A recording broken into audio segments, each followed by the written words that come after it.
Welcome to the HealthForce podcast. I am your host, Fran Ramsden. Please check out our website, ramsdenelitefitness.com, ramsdenelitefitness.com. How many of you in the audience have tried protein bars?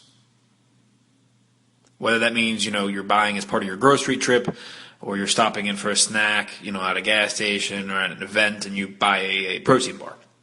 How many of you have found yourself doing that? Probably a fair bit of you, if not all of you, have at least tried a protein bar.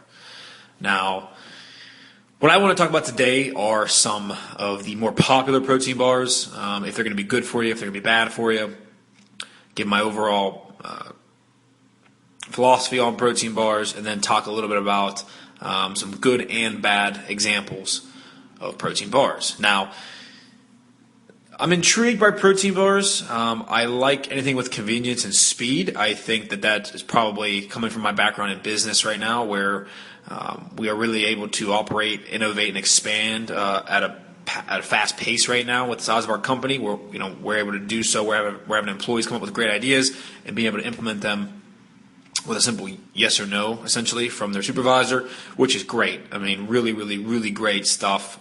Big fan of speed. So, for that reason, I think among others, convenience goes hand in hand with that. Being able to grab something, rip open a package, and just eat and have it be nutritious. I mean, that's something that's almost irreplaceable. So the idea and premise behind it, I can get with. But when it comes to realization of protein bars, I think it becomes a little tougher conversation. Let's talk about first the taste. I think taste and texture of protein bars across the board, making a general statement, are not very good. I don't think people thoroughly enjoy protein bars right now. To the point where they're like, yes, can't wait to eat that twice a day. Like, I don't think people are in love with protein bars. I think, for the most part, the texture's tough, chalky, dry. Depending on what it's chewy. I mean, there's a bunch of just adjectives that you could throw in there that are not going to be at the top of your list of your ideal protein bar.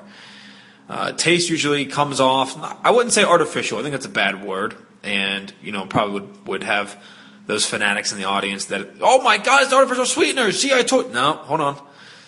So I think that's the wrong word. But I would use, for instance, when somebody says peanut butter chocolate, you're expecting it to taste like peanut butter that you have out of the jar, and it's not that. It doesn't taste that way. So I think the taste, there's some room for some major improvements across the board in general. But I'm intrigued. So let's move forward with that context. I don't want to delve too deep into this side point before we get into an article here that I have pulled up, but I do want to kind of put an asterisk on today's conversation. I'm choosing to do protein bars because I feel it's relevant to the audience. I think there's many of you who have questions about protein bars. What's the best to do? You want to try those instead of getting bad food. I get it. But I still view protein bars as inferior to protein shakes. And allow me to explain on this very quickly. When you have a protein shake, obviously you're not able to just rip it open and just go. You're gonna have to put it into a container. Then you have to add water, milk, or some liquid. Then you got to shake it. Then you have to consume. So it's not as quick as just grab something off the shelf and rip open. A lot of convenience stores also don't carry a lot of protein shake options. There's usually one or two. A Muscle Milk, and the one I'm seeing right now a lot is Core Power. And that's really it. I mean, there's not a vast array of protein shakes. Whereas if you go to the protein bar section, I mean, there are 5 to 50 at some of these stores, and there's plenty of options to choose. And I think for that reason, protein shakes kind of get put on the back burner when people think about protein snacks. When you look at the nutrition in general, protein shakes are far superior to protein bars, and they have a higher concentration of protein when you compare it to macronutrients, fat, and carbohydrate. Protein shake essentially becomes straight protein with very minimal fat and carbohydrate, especially if you're paying for the the higher quality isolates, which are going to, very just pretty much bear down and just focus in on the protein, whereas some concentrate, obviously, there are going to be some higher levels of carbohydrate and fat with that. Whereas a protein bar, and you'll see today, a lot of them, the macronutrients are bad, like really bad. And I think that that's a mistake. So just because it says protein bar on the front doesn't mean that it's going to be, in all actuality, a great protein supplement or a great addition to your snacking for the day. Protein's a buzzword right now. I mean, go down the cereal aisle and look at, there's a Cheerios brand, and it says protein cereal. And then you look at it, it's got 8 grams of protein in it. That's not a protein supplement. That's not going to significantly help your protein intake for the day. And some of those cereals even say asterisk with milk, and they're counting the milk now as part of their protein. It's just not. It's a quirky little industry right now, supplementation. So just before, I wanted to really stress that I am a massive fan of shakes and powder compared to protein bars. So I want to get that on the record before we get into the bars today. Okay, off we go. EatThisNotThat.com. Actually, it's just EatThis.com, but that is the famous Eat This Not That book. Article written by Dana Lee Smith. Article entitled 12 Best Protein Bars for a Flat Belly. Eat This Not That has been very disappointing lately. When they first came out, essentially it was in conjunction with Men's Health. They had a big feature in Men's Health, writing nutritional articles for them, and then there was a couple books that came out. I thought that they were a decently reliable source at that time. They tended to take a really, really bad hamburger at a fast food place and find you a hamburger that was half the calories or so. And I thought that was a very nice, convenient tool for people, especially on the run for the average population. Unfortunately, their quality has gone down a ton. They no longer really focus on research-based techniques and philosophies, as we will see today in this article. They tend to be populism with a little bit of sensationalism, attempting just to get your attention, keep you entertained, and have you read. And again, that would never be my number one priority. My number one priority is value. Look at this podcast. I'm not doing this to talk about Ramsey Fitness and all of our products we sell and stuff. I'm here to give value and give you information and hopefully put it in a concise format for you in 30 to 45 minutes. So unfortunately, Eat This Not That has not gone that route lately. Nonetheless, once upon a time, eating on the go was synonymous with soggy drive-thru burgers and chemical-filled nutrition shakes. But the food landscape is not what it once was, and healthy eaters on the run no longer have to settle for junk. In fact, eating healthy anywhere and anytime has never been easier, thanks in part to a new generation of plant-based protein bars. I'm going to stop here. This is their opportunity to give me the big hook to their article, right? The number one reason why we should continue to read what is Eat This Not That going to tell me about protein bars, and the only thing that they say in their first sentence is a new generation of plant-based protein bars. Now, on the face of it, plant-based protein bars versus something like a whey protein bar, there is no improvement from plant-based to non-plant-based. So I'm not a fan of the premise in which they're trying to lay here that somehow if we eat bars that are just made of, fruit and nut and have plant-based sources for the protein, that, oh my God, it's the best protein bar ever now. Oh, we're finally getting away from fast food and we can have plant bars. I'm not a fan of that premise. There are plenty of protein bars that are not plant-based that kick the crap out of plant-based protein bars. So let's continue. Made with natural ingredients like seeds, fruit, nut butters, and various vegan-friendly protein powders, these revamped bars are easy on your digestive tract and better for your body and weight loss goals than their chemical-filled ancestors. Potentially better for you than whey, too, because it can bloat. Okay, stop. Fear-mongering out the wazoo right now. Whey protein now causes bloat. Since when did whey protein become something that we are to avoid in our diets? Anybody? Anybody tell me? It's because what's hot right now, what's hipster, what's trendy, are plant-based, vegan-based, grass-fed. Like all these are buzzwords for products that sell right now. And it's my unfortunate opinion that Eat This Not That in this article is attempting to grab your viewership by giving you things that you want to hear. They know what's on the in crowd right now, and so they're going to play that up. But let me tell you right now, with 100% certainty, whey protein powder does not cause bloating. Okay? If you're somebody that has dairy allergies, lactose intolerant, whey, casein, other proteins that are derived from dairy products may cause some ill side effects for you. But that even in those scenarios, the isolation process that these protein powders go through tend to remove all of the lactase, if not all of it, most of it out, to the point where people that actually do have allergies can sample those and see how they react, and not be like they're consuming full fat dairy straight. That would for sure cause problems. So again, whey protein concerns are minimal for the average population. That's not something that you need to put in your article. And then the whole, oh my God, well, these bars don't have chemical filled. Like, again, what's your definition of chemical filled protein bar? Something that has an artificial sweetener in it that, again, time and time over the history here have shown no ill side effects at reasonable dosages. It's buzzwords. It's sensationalism. It's more of the same. If you've listened to our podcast before and have heard, some of the episodes in which we were critical of either somebody or something because of them trying to be a quote unquote fanatic in this industry, trying to sell you things, this doesn't come as a surprise. This language is sounding very much like that, and that I find disheartening considering how much I did enjoy eat this, not that, at some point in time. Sound like something you'd like to try? Well, grab one of our suggested bars below. They all have at least 10 grams of muscle-building protein and no more than 15 grams of sugar, which is truly hard to find when so many plant-based bars rely on fruit and nectar to make up their bulk and binding. And for those who are looking for the very best bar in all the land, we've gone ahead and ranked our picks from worst to best on their sugar-to-protein ratio. Read on to discover. So again, look, 10 grams of protein, that's your threshold for a protein bar. For me, that's not getting it done. You could literally have 2 cheese sticks and get 12 grams of protein.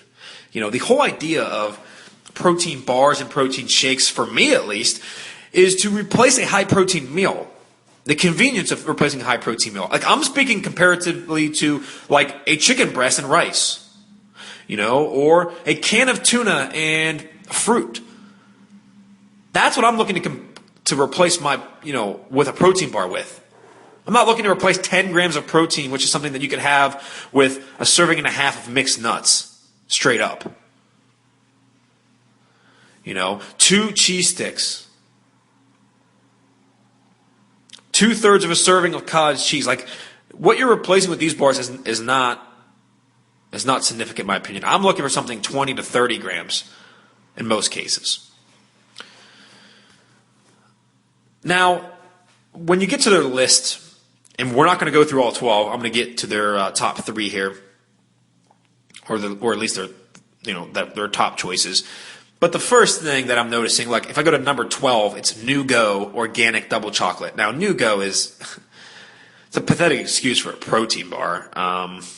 It's 190 calories, 5 grams of fat, 26 grams of carbs, 10 grams of protein. Now, if they're concerned about the ratio, right, this article listed, oh my God, we're concerning ourselves with the ratio of sugar to protein. And look, I get it that not all 26 grams of carbs are going to come from sugar, but that's the ratio I'm interested in, is carbs to protein. The macronutrient split, fat to carbs to protein. That's what I'm interested in. Well, this bar here, their first recommendation here, number 12, is 26 grams of carbs, only 10 grams of protein. That is not a protein bar. That is a chocolate bar. Okay? You can almost pick a lot of things off the shelf, and get reasonable when it comes to serving sizes comparatively to the two. Like a regular chocolate bar probably is going to have 35 grams of carbs per serving, with like 1 gram of protein, 2 grams of protein. So yeah, look, there's a little more protein, but the carbs and fat and calories are going to be close. And I don't think that the extra 8 grams of protein found in a NuGo bar makes it that much better than like a Reese's cup or something. So that's number 11. We're going to skip ahead here to some of their top picks. But again, the theme here is that all these bars are seeds and fruit and nuts. And unfortunately, when you have a bar comprised with that as your number one ingredient or a massive component of it, you're gonna end up with a bar that's high in fat.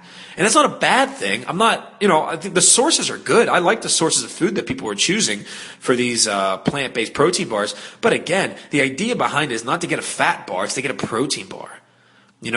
Otherwise, stop calling your bar a protein supplement or a protein bar and call yourself a nutrition bar, or a meal replacement bar. Go down that route, but don't sit here and try to communicate to everybody, we've got the best protein bar, and yet we've got 37 grams of carbs and only 12 grams of protein. No, you're not a protein bar. You are a carbohydrate bar. Even if the sources are good, you are still a carbohydrate bar. So that's one of the first things that bothers me about this sort of this wing of the industry, the plant-based, the organic, the grass-fed, they're trying to come like they're super superior to other protein bars, and really they're not. They're not even close. I think they're significantly worse. First one we want to look at today on this list is their number 4 ranked bar. It is Kind. We've all seen the Kind bars. Kind almond, walnut, macadamia with peanuts and protein.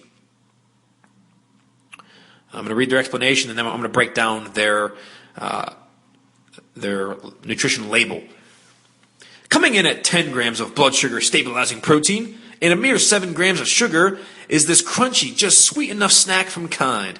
They're made with a mix of peanuts, almonds, macadamias, walnuts, cashews, and Brazil nuts, which is the richest known source of selenium out there. In fact, just one of these bars will give you 50% of the day's recommended intake. Not only does selenium play a key role in metabolism, immunity, and reproductive health, but it also helps the body absorb vitamin E, which can ward off cataracts later in life. So, I understand the sources. I'm a big fan of peanuts, almonds, macadamias, walnuts, cashews, and Brazil nuts. I'm a fan. I think they're high quality sources for fats. But the rest of it, it gives you selenium, it gets you vitamin E, like if someone's taking a multivitamin already, well then, that's one thing I don't get is I don't understand the big play for nutrients, minerals, and vitamins. If you're somebody that consumes a multivitamin for convenience, again, convenience and speed, big theme today, right? Convenience and speed, you take a proper multivitamin, you're going to get a lot of your vitamins and minerals, pretty much all that you're going to need in a day. Which allows you then to focus your food choices on a combination of macronutrient breakdown and then things that taste good, palatability. So I'm not somebody that sits there and goes, oh my God, this is 50% of my calcium for the day. This is great. That's not a big thing for me. But breaking down this bar a little bit here, serving size is 200 calories for the bar. Total fat, 14 grams. Total carbs, 13 grams. Total protein, 10 grams. This is not a protein bar. This is a fat and carbohydrate bar. And I could have told you that hearing from the ingredients that are in there. Especially if you're not going to add a protein powder like whey protein because it bloats you. Everybody, didn't you know that? Everybody, whey protein bloats you. No, it doesn't. But because people are fearful now of the fear mongering to put that in there, you now have a bar that is low in protein. Like that macronutrient split, 14 grams of fat, 13 carbs, 10 grams of protein. You could find comparable macronutrient split down. Super easy. Super easy. And I'm not saying that it's bad. I'm just saying for what its purpose is, you're going to get way more bang for your buck elsewhere. You don't need to spend money on that sort of bar. The next one we're going to skip to here is their number 2 recommended bar, U-Bar. Vegan lemon cookie, high protein. This refreshing lemony bar has one of the best sugar to protein ratios on the market, made with just 4 clean, paleo-friendly ingredients: pea protein, cashew butter, agave, and lemon oil. You can't go wrong with this low-carb snack. Well, again, paleo-friendly. I don't give a crap about paleo-friendly. I had an Instagram post the other day that said, guess what? Our ancestors didn't bench press. Guess you can't bench press, bro. I better never see any of you paleo bros at the gym bench pressing because, hey, our ancestors didn't get down and have a nice, urethane barbell with, urethane plates and steel and all that. Oh my God. And, laying down their back, putting up and down. Hey, I don't think they did that. So you probably shouldn't be doing it, right? The whole argument around paleo is absurd. Our ancestors did it, and our ancestors were healthier. Our ancestors also had to deal with the Black Plague. The average lifespan of our ancestors was like 35 at one point. I don't need you to use that as your number one reason why I should have your protein bar. Well, it's paleo friendly. Great. Not to mention the ingredients. Pea protein. Pea protein is inferior to things like whey and casein. Whey and casein have higher branched amino acid ratios. They're higher quality. Your muscles, it tends to stimulate muscle synthesis to a greater degree. Vegetable proteins just don't. They just don't have a good branched chain, or an amino acid profile when you compare it to the other choices out there. It just doesn't. Cashew butter, again, it's going to be a source of fat. Agave and lemon oil, got it. It's fine. I like that. I like that there's only 4 ingredients on it. I'm just saying I wouldn't promote this as like the best protein bar ever. I would just say, look, it's a nutrition bar. 210 calories, 11 grams of fat, 13 carbs, 16 grams of protein. And that's actually one of the best ones that's on this list. That's a pretty good breakdown, right? It's a pretty good breakdown of macronutrients. I don't even contest that. I think this bar, compared to the Kind bar we had, it's polar opposite. My contention is that how much does this bar cost me? How much is this gluten-free and high protein and oh my gosh, paleo? Like how much is it going to cost me? Because since those are buzzwords, people are using that in their marketing and upcharging their product. So there's that. Number 2.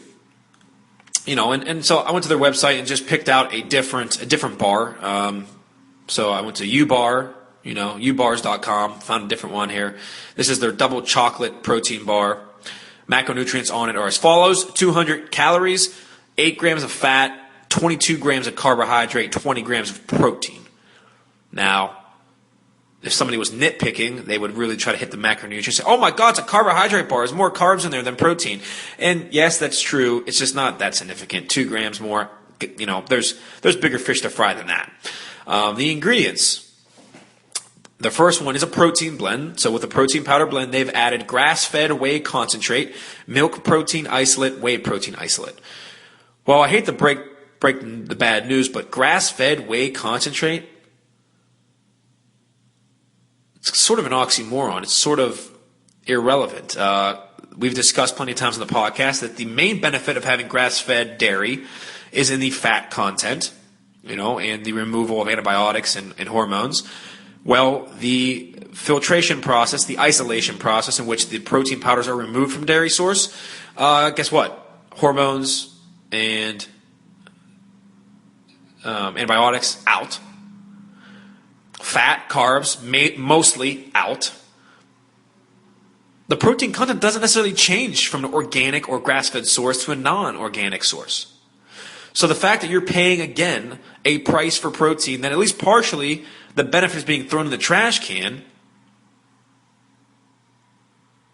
I find not worth your time. But again, it's not a bad bar. If you're going to pick this, it's not the worst thing you could do.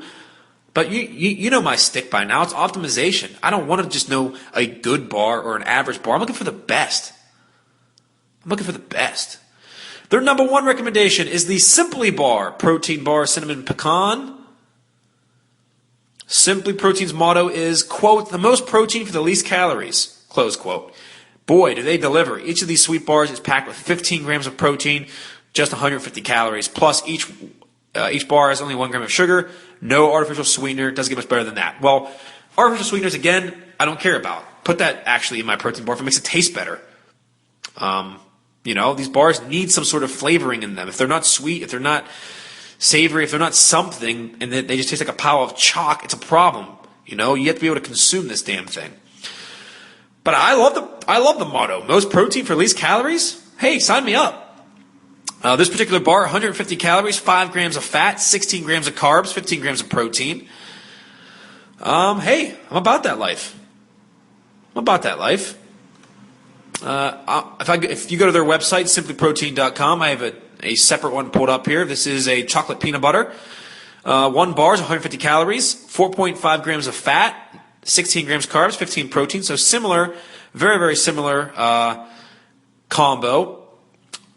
of or similar macronutrient profile. Look at the ingredients: soy protein isolate, root fiber, vegetable glycerin, roasted peanuts, natural peanut butter, cocoa powder, tapioca starch, natural flavor, and salt. Hey, I'm about that. Soy protein isolate is a nice medium digesting protein where it can serve as in between something like a whey protein, which digests super fast, and casein, which is a slow digesting. Soy protein, is right in the middle. And don't believe the hype about protein or about soy protein increasing estrogen in men. Come on, we've done it.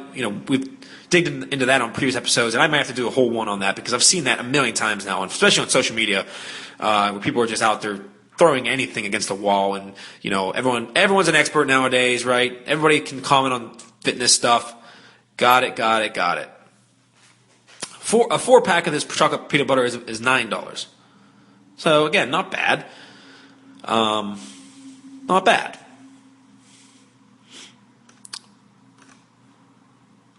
So those are some ones that So those are the ones that we reviewed here from Eat This Not That. And again, just the top ones. I'm being fair, folks. I'm not here to nitpick and really crush people. There's a reason I did make sure to mention Nougat at number 12 because it's completely awful. But if you go through the list on that website, if you find this article, a lot of the other choices are super bad. I'm talking like 25 grams of carbs versus 10 grams of protein. A lot of the other recommendations are god awful. They could have made this a top 2 protein bar article and it would have been completely fine, completely serviceable. But that whole making list things tends to get people to click. That's what they're all about, websites nowadays. Click, click, click. And they can sell advertising. Okay, I want to discuss some of the more mainstream protein bars that you definitely have heard of and that you've seen in the store and give my opinion on each of them. Starting right off the bat, Quest bars. I think they've hit their peak. When they came on the scene, they came to market super popular. They were promoting this idea of net carbohydrates, which really isn't that true.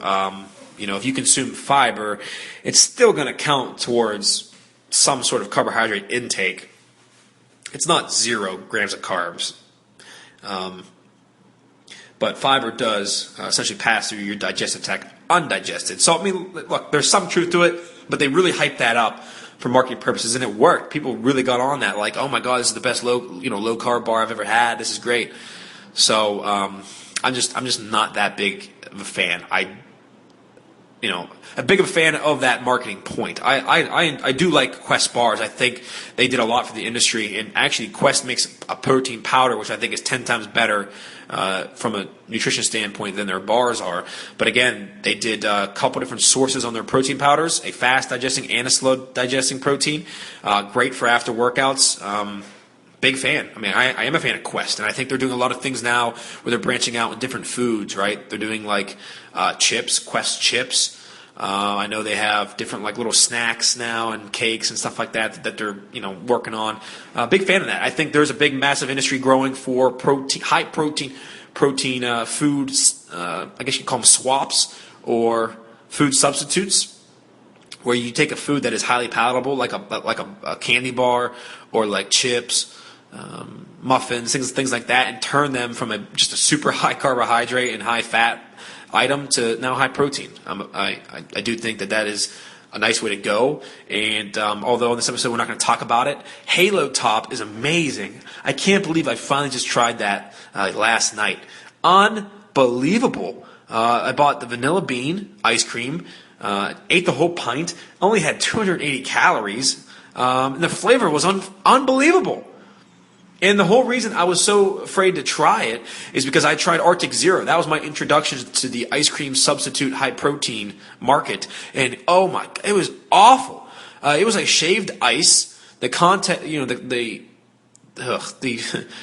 just the way the way it's put together, the substance to it was awful. The taste was awful. It didn't taste anything like they were advertising. So I really was just like, look, we're not there yet technology-wise. I'm just going to accept it. I'm not going to mess around and try all the different ice creams. I'm just going to eat my Ben & Jerry's once in a while because I do like ice cream, and just eat the real thing and just eat the 1,000 calories and plan for it. That's what I'm going to do right now. And Guess what? I think Halo Top has really messed me up mentally now with that approach. I mean, it's literally to the point where I'm on the tip of my tongue of saying that the vanilla bean Halo Top is better tasting than any Ben & Jerry's I've ever had. I'm going to wait a little bit because it could be this placebo thing where, I went in with, the idea that if this thing is anywhere close to being palatable, that it's going to be great because of just the macronutrients and the calories for this entire pint. So maybe I'm going to be, a little, showing my favorism here right now. But I'm literally that's on the tip of my tongue. I want to say it. I'm not going to make the full-throated endorsement yet. But boy, I don't know if I'm ever going to have Ben & Jerry's again. If I can get ice cream as good tasting, if not better tasting, for 1/4 the calories and double the protein, my God, Halo Top, good stuff. The whole reason I went on that little tangent there is because I do think that this market's going to keep growing. Technology's going to get better. People are going to figure out the flavorings, the tasting of these things, and they're going to start making great substitutes. And ice cream is one of them. Protein bars is essentially candy bars with high protein. So I'm very much looking forward to the future of this. But a Quest bar, again, serving size, 1 bar, 180 calories, 6 grams of fat on average, 24 grams of carbs, 20 grams of protein. Their sources, milk protein isolate and whey protein isolate. 2 high-quality protein sources, far superior to something like pea powder. I would say superior than soy isolate. Just high-quality stuff there. And they do give you tons of fiber with the bar to keep you feeling full. Look, the bar tastes like crap. Most of them do. They're just the texture of them. They're like chewing gum. Okay? Here's a tip, Quest bar. If you tried it before and you hated it because of that chewing gum texture, put it in the microwave, 12 seconds. That's right, 12 seconds. Pull it out. There you go. A lot better. It turns soft. It's warm, especially the ones that are like cookie dough or cookies and cream. They turn into a very, very nice, warm, almost candy bar-like figure there. So that little hack makes this great protein bar that much better. So I do like Quest Protein. It is probably the most popular mainstream one for the average person right now. Here's one that I like. I think it's my number 2 recommendation right now. I think they're undervalued right now, big time. Big time. Think Thin. They're high protein bars. You can find these at some gas stations. They're hit or miss. But I think bang for your buck, these are probably the most valuable. And what I mean by that is when we get into this profile here of their nutrition versus what it costs, they usually run $1 cheaper than every other protein bar. They're about $2, maybe $2.19, something like that. And some of the Quest bars of the world now are at $2.99. So they're cheaper by almost a full $1, and I think in some instances they're better. I think it's very comparable to a Quest bar. Here's the nutritional facts on the peanut butter, which is, I think, very tasty. 240 calories, so again, more calories, 9 grams of fat, a little more fat, 22 carbs, and 20 grams of protein. Sound familiar? It's very, very comparable to a Quest bar. I do think if you're going to have it right out of the package, Think Thin bars are much more tasty. The texture's better. It almost does taste like a chunky peanut butter bar covered in chocolate. I do think that they taste better than Quest bars. When it comes to the ingredients, the protein blend they use is a soy protein isolate, calcium caseinate, whey protein isolate. So soy protein isolate, again, the tough part about this is if it's in a blend, they don't disclose how much grams of the protein blend is the soy versus the caseinate versus the isolate. There are 3.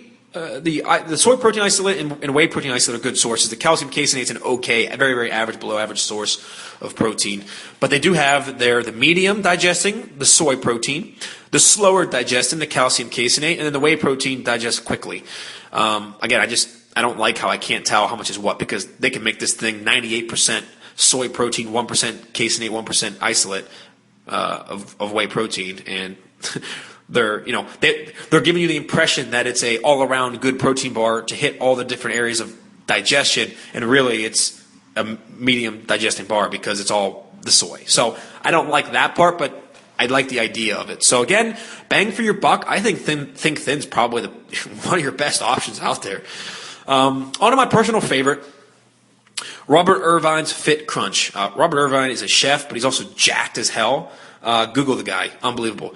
So he's a chef, and he's dipped into the supplement industry here for the protein bars, and he is working on the flavors, I guess, of them, the texturing of them. I think they're top 5 in terms of taste. It's not number 1 or number 2, but he puts crunch into his bars so that it's not just that Quest bar texture where it's just chewing gum, right? There is a lot of crunch to it, some different flavors. I am a fan of them. And he makes 2 sizes. There's a smaller size at 46 grams and a larger one at 88 grams.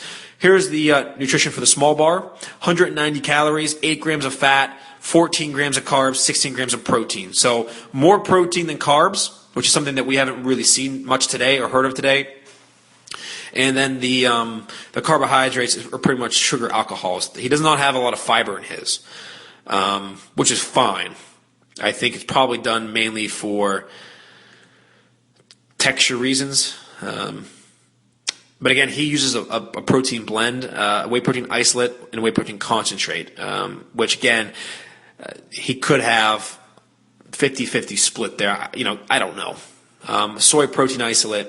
So he has the fast digesting of whey and then a medium of soy to keep you full a little bit longer. But again, I like the macronutrient split, and I like the taste of these guys. I think they're 5 times better tasting than a Quest bar, and the macronutrients are better than a Quest bar. So I like that. Now the bigger bar, serving size is 380 calories, 16 grams of fat, 27 grams of carbs, 30 grams of protein. So again, still 30 grams of protein. This bar you want to think of as a weight gaining bar, okay? Usually when you go to the protein bar section, there's like the smaller bars for weight loss or, meal replacement, and then the bigger bars, which are like 30 grams of protein, but they usually have 45 grams of carbs, 50 grams of carbs with it, and they're meant more so for like a complete meal replacement and a weight gaining. If your main goal is muscle synthesis and creation of new muscle mass, those bigger bars are for you. So this one compares to those ones very, very nicely. Again, more protein than anything, because oftentimes those bars tend to be just a bunch of sugar just to get the calories up. To have more calories, they're going to just dump a bunch of sugar in there. But they still taste bad, which is remarkable to me. This bar, again, still tastes amazing. It's the same bar, just bigger. So those are the rundown of my overall intake on protein bars, my favorites, some popular ones, and then that trending ones of grass-fed and, oh my God, it's a nut bar. I think it's overhyped. And, here's the big takeaway from today. If you're going to buy a bar because you like the convenience and speed, buy a Quest, a Think Thin, or a Robert Irvine Crunch. I think those are hands down the best 3 at like mainstream markets. Stay away from, the kind bars, this is an omega bar, and, there's more fat and carbs in it. This is a nut bar. Stay away from those ones. Stick to ones with protein powders in them as the first ingredient. And again, I want you to realize that protein bars are not a holy grail. If you want something that's going to give you a higher nutritional value, I recommend getting a protein powder. That thing's going to be 80 to 90%. I don't know, maybe even 60% to 80%, 90% protein as compared to something that's going to have a ton of carbs and a ton of fat along with it. Especially like a whey protein isolate tends to have 25 grams of protein, something like 8 grams of carbs, 3 grams of fat, anywhere in that range. Just that split's a lot more favorable for you. So that's always my recommendation. Check out the powders first. But I hope you guys find value in this. I really tried to hit some of the main ones. If you have any questions, please feel free to reach out to us. Ramsden Elite Fitness on Facebook and Instagram. Our Snapchat, Ramsden F.